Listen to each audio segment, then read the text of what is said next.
He said, Wallah, Majlis of Baneen made one Christian Iraqi lady to change her mind to become a lover and a follower of Ahlul Bayt. He was asked how. He said this lady encountered so much problem in her life. And her neighbor, a lady who is a lover and a follower of Ahlul Bayt, always would have a majlis on the wafat of Baneen. So one night she invited this lady.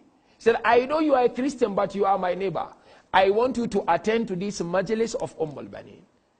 She said, but when I come, I do not understand. Yes, you come. And when you come, when we finish and we are praying, raise up your hand or you close your eyes and pray. And say, by the blessings of the lady being mentioned in this gathering, O God Almighty, fulfill my wishes. He said this lady came to that majlis in that house.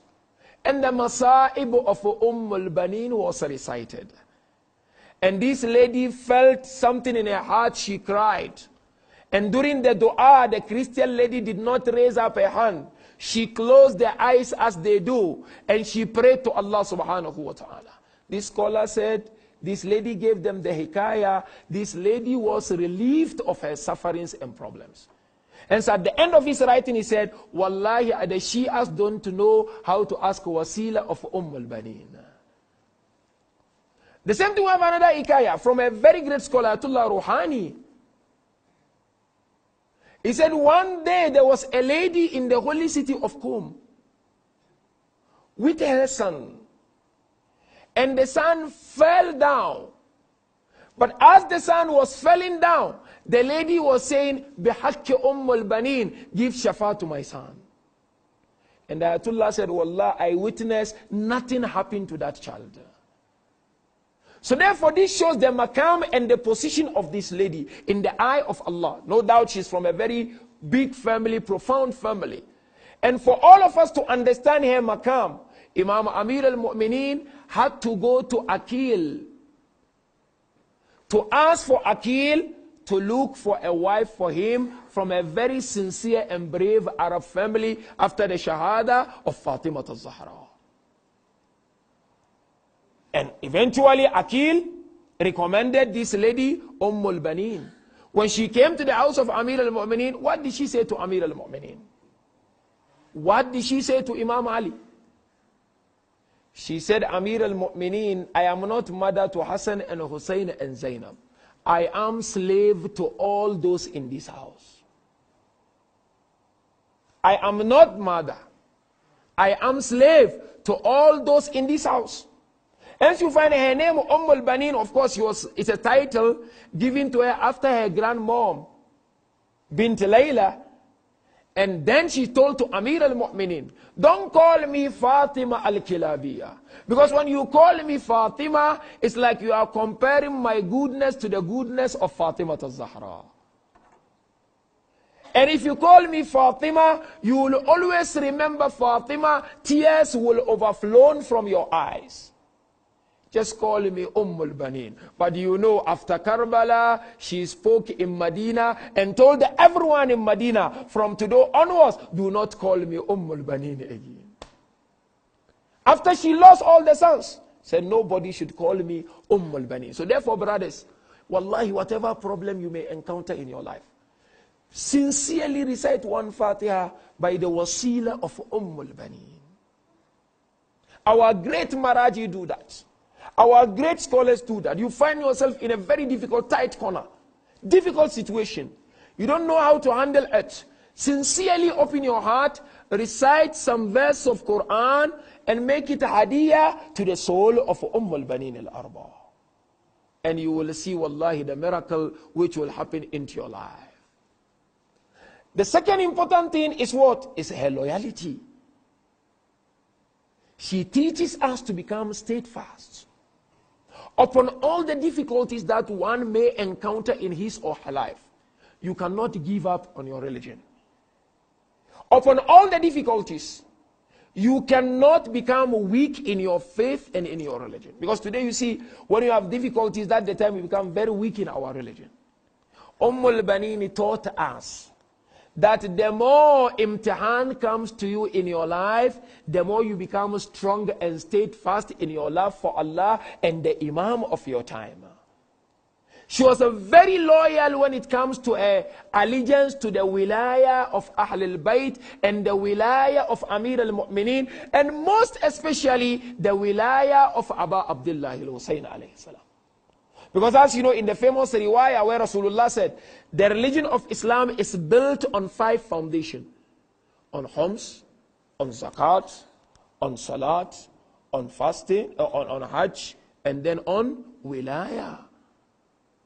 And this lady, without a shadow of doubt, she demonstrated her love for Abu Abdullah al-Husayn. It began when they were embarking on their journey to Karbala. When Abu Abdullah was assembling those who were going to go with him, it was a small question Ummul Baneen was asked. Do I take only Abbas or no? Ja'far, Uthman and Abdullah? Then Ummul Baneen started crying. She was asked, why are you crying? She said, Wallah, asking me made me feel bad. You are the Imam of my time. You have a right over me to decide what you want. There is no need to ask me whether to take Abbas or Abdullah. Abba Abdullah, take all of them. And if you want me to be there, I am ready to be with you, Abba Abdullah. That's loyalty, brothers and sisters. That's loyalty. A lady who gave birth to a personality like Abul Fadl al-Abbas is not a small lady. Therefore, you find the first lady, or if you like, the first majlis in Madinatul Munawwara after Karbala was convened by Ummul Baneen. The majlis we have now, Karbala. The first person to do it in Medina after the arrival of Imam Zain al-Abidin and Zainab and the children was Baneen. And look at how she demonstrated it. When Bishr ibn Hazlam, when they were entering Medina, and Imam Zain al-Abidin asked him to recite the poem, Ya ahla Yathrib la mukama lakum biha, Qutila al-Husayn. Oh, the people of Yathrib, you have lost your dignity and honor because Hussein is being killed. Ummul Baneen rushed to them and she started crying. Some riwayah said she fell down and she rose up. You know what she asked? She asked, is Hussein alive or not? She did not ask, how was Abbas? How was Abdullah? How was Uthman? How was Ja'far? She did not ask, is Hussein alive or not? Then Baneen was told, Wallah, Abu Abdullah died. In fact, someone sat on the chest of Abu Abdullah. You know what she did? I just want to demonstrate to the wilaya of this lady. Not just majlis in a house. So we need to have majalis of Baneen in our houses. She ordered the carpenter to remove the roof of her room. This is in the riwayat, in the history. Baneen, why? She said, I want to feel a bit of what Hussein felt in Karbala. That's the loyalty of Baneen. If it was me, I would say, no, I've given 4 children, it's more than enough. But the majlis upon majlis, whoever began majlis in Medina or outside Medina, it was as a result of the majlis of this beautiful lady, Baneen. I'm just mentioning this to motivate you and inspire you about this lady. That we need to have a majalis of Baneen in our houses. We need to remember this beautiful lady because she contributed immensely to what we are today. Without her contribution, nobody was going to cry when we remember the cutting of the right and the left hand of Hazrat Abbas alayhi salam. But was that enough? No. Baneen, from time to time, she would gather people and say to people, there is no life after the death of Hussein. She would tell people, "O people of Medina, I don't feel happy doing anything except remembering my Mawla Hussein alayhi salam." And that is why in that beautiful conversation and painful one between Abu Abdullah and Abul Fadl al-Abbas tells us the relationship Hussein had with Abbas, and that goes back to how Baneen raised them, because Baneen also contributed to the tarbiyah of Hussein and Hassan and to the tarbiyah of Zainab and Kulthum. When Amir al-Mu'min brought her home, she contributed, she looked after them, she gave them good tarbiyah. Hence when Abbas was born, Abbas could not open his eyes until that moment when Abu Abdullah was holding Abbas in a cradle. That is why in that final moment when Abbas fell down, Abu Abdullah rushed to the body of Abul Fadl al-Abbas. And you know the clot of blood blocked the eyes of Abbas. So Abu Abdullah began that conversation and dialogue with Abul Fadl al-Abbas. That's, "Oh my Mawla Hussein, when I was born, I first opened my eyes when you took me. But here I am dying my final moment. I cannot see you with my eyes." And then Baneen now, to teach us not to forget Masa'ib of Abu Abdullah, she would go to Jannat al-Baqi. And she would make sure collect all the sand around her. And she would form 5 domes out of the sand of Jannat al-Baqi. And she would sit around the 5 domes, small replicas, and she would cry and lament and remember Hussein alayhi salam. People would come to Baneen, said, Baneen, you lost only 4 sons in Karbala. Why making 5 domes out of the sand of Jannat al-Baqi?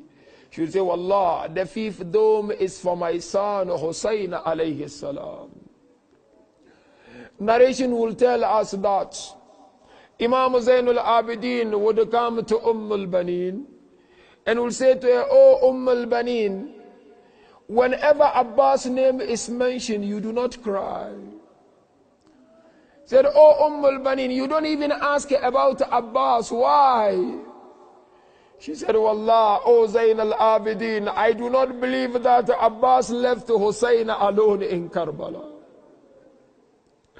Then of course Imam Zain al-Abidin began to narrate the masa'ib of Abul Fadl al-Abbas. Said, O Baneen, Uncle Abbas came to our beloved father and asked for permission to go and bring water to Sakina and the children. He said, "O Baneen, we saw Uncle Abbas rode his horse and headed towards the water of Furat." He said, Baneen, we saw Uncle picked up the water and he was like drinking the water. Then Uncle Abbas addressed his soul to say, Ya nafs min ba'd al-Husayn huni, la kunti an takuni. Oh my soul, do you bear to drink this water which is very cold when your master Hussein is going to be fed from the syrup of sword? Then he said, Oh Baneen, we saw Uncle Abbas refuse drinking the water, but he carried some of the water, he rode his horse. He said, Baneen, we saw someone hid behind a tree and all of a sudden appeared and chopped off the right hand of Abbas alayhi salam. Then Imam Zainab said, Baneen, we saw uncle struggling to hold the water and the flag together. We saw our uncle bleeding. All of a sudden, someone appeared from behind and chopped off the left hand of our uncle Abbas. Then Imam Zainal Abidin, I leave you with this. You know what he said to Baneen? He said, Oh Baneen, do you know who informed us Uncle Abbas is dying? Baneen said, no. He said, Wallah, it was Sakina. Then Imam Zainal Abidin said to Baneen, you know why? Because Sakina was on the shoulder of Sayyida Zainab during the battle. And we were watching and looking at what was happening and transpiring in the battlefield. All of a sudden, Sakina said to Auntie Zainab, "Oh, Auntie Zainab, Uncle Abbas is dying." So Auntie Zainab asked Sakina, "How?" He said, "Because I saw the flag falling down." Inna lillahi wa inna ilayhi raji'un. وَسَيَعْلَمُ الَّذِينَ ظَلَمُوا أَيَّ مُنْقَلَبٍ يَنْقَلِبُونَ وَالْعَاقِبَةُ لِلْمُتَّقِينَ. Inshallah, raise up your hands, brothers. Let's make dua. There is a kind request for dua.